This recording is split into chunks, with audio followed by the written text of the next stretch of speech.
You know, more than 65 million people in the U.S. provide care for a chronically ill or disabled family member. One of those caregivers is Jessica Walker, wife of multi-platinum country music recording star Clay Walker, who is living with the most common form of MS. We talked to the Walkers during National Caregivers Month. I just wanted you to know we've been listening to you for the last few minutes, hoping that you'd be bored, so you just start improvising songs, and it worked out quite well. No way. I knew it. Somebody was going to bust me. No, that's not exactly true. What have you guys been up to? What's keeping you busy?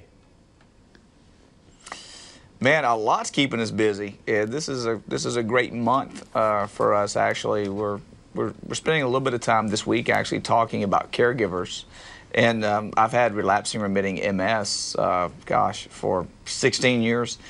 And Jess is my caregiver. She's also my wife, and she's the best at it. So we're spending this morning just giving some honor to the caregivers around the world, around the U.S. This is National Caregivers Month. We started a campaign actually on our website, bandagainstms.org. We started a campaign with a partner, Teva, and it's called Share How You Care.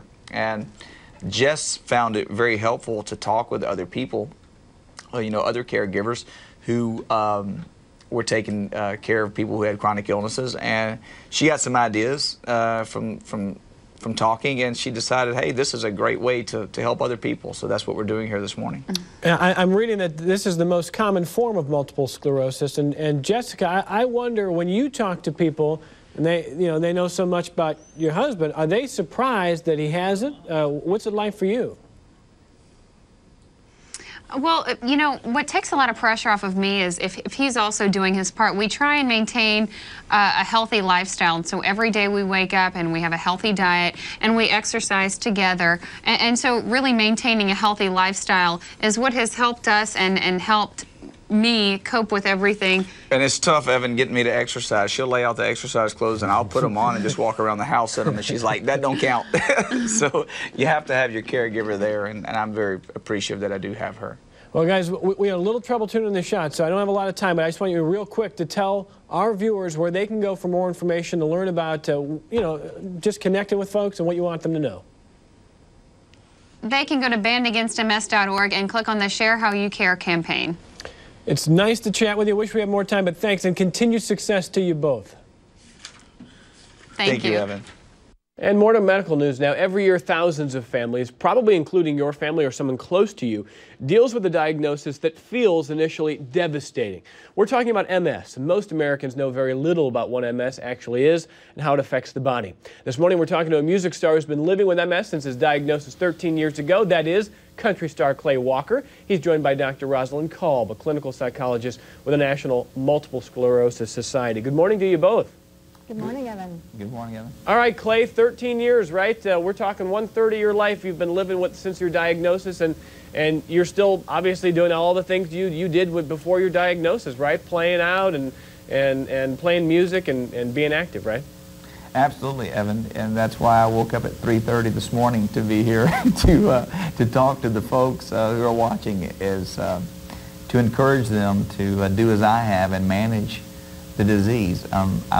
I got on a medication 11 years ago, and I've been in remission ever since. So that's a pretty big feat, and if I can do it, I feel like there are a lot of other people who can do the same thing. So I want to encourage them to be active and try to exercise a little bit, have a little bit better diet, and most importantly, see an MS specialist and get on one of these therapies that could work for you like this one has worked for me. And Clay, let me ask you, for people who are going to deal with the diagnosis, or maybe you know, eventually someday will, there's going to be a little bit of anxiety not knowing. That's natural. What anxiety did you feel at what, 26 years old, and you know, what are some of the non-realities, for lack of a better term, that you were wrong about, thinking would change for you that, you know, that essentially hasn't changed? A lot, actually. I was devastated during the first diagnosis, and I thought, you know, I had a daughter, and I was thinking, I'm not going to walk her down the aisle.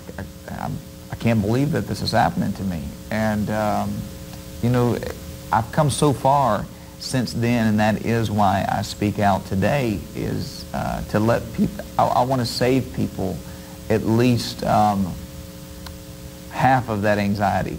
You know, I want them to get rid of, because now, you know, every day I take an injection, and it's a small injection, and I do it every day, and I know I'm taking care of myself, and I'm looking, you know, at 11 years with no new brain activity for lesions or MS. So that means that I've been in remission for 11 years, and that's something to be excited about. And people that have MS need to get off the sidelines, do something about it, and especially if you're newly diagnosed, find a therapy that'll work for you so that you can continue to have a prosperous life and a full life as I've done. Well, and Dr. Call, maybe you can help us understand, in Clay's case, I mean, he's done so well with it. How common is that to see somebody go a decade or more without any sort of real issues? And I understand he's taking an injection a day. That's something people would have to sort of confront. But how common is that, if you take the treatment, not to have a lot of problems? Well, we have 6 medications that have been approved for MS now, and I think they work differently for different people. So Clay's message is incredibly important, to talk to a neurologist to find the one that works best. And for many people, the medications do manage to control the disease. We also have symptom management to help people manage whatever symptoms they do have. And we have lots of strategies to help them live a full and healthy life, like exercise and a healthy diet. So I think everybody's experience is very different, but starting treatment early is the best chance people have to manage this very unpredictable illness. And there's a website that we're going to direct our viewers to. We're going to put a link to. It's NationalMSSociety.org. Yep, we're going to put a link on our website for our viewers. Real briefly, Doctor, let me wrap with this here. In your experience, are a lot of people out there either unwilling or, you know, unexcited about the idea of taking an injection a day or getting that treatment? Are there people who don't want to have to go through that kind of treatment, even if it means changing their lifestyle? I think there are lots of people who are frightened by the injections, but I think those who start find that they can manage it very well. Everybody can find a medication that they can tolerate that fits in with their lifestyle, and the good news is we have lots more medications in the pipeline, some of which will be oral.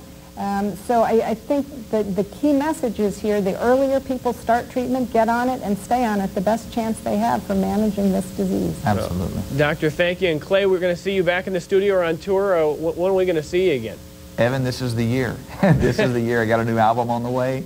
A new single is on the way for radio, and we're going to be touring this year. So just go to our website, claywalker.com, and you can find out a lot of information right there. We will, and I know a lot of people may be surprised to even hear about your MS. I know you talk openly about it, but you're so healthy and fit Evan, and doing I'm all blessed. those great things. So, yeah, absolutely. Thank you so much for both of your times and for spreading the message this morning. Thank you, Evan, so much. Thank you, Evan. All right, coming up next.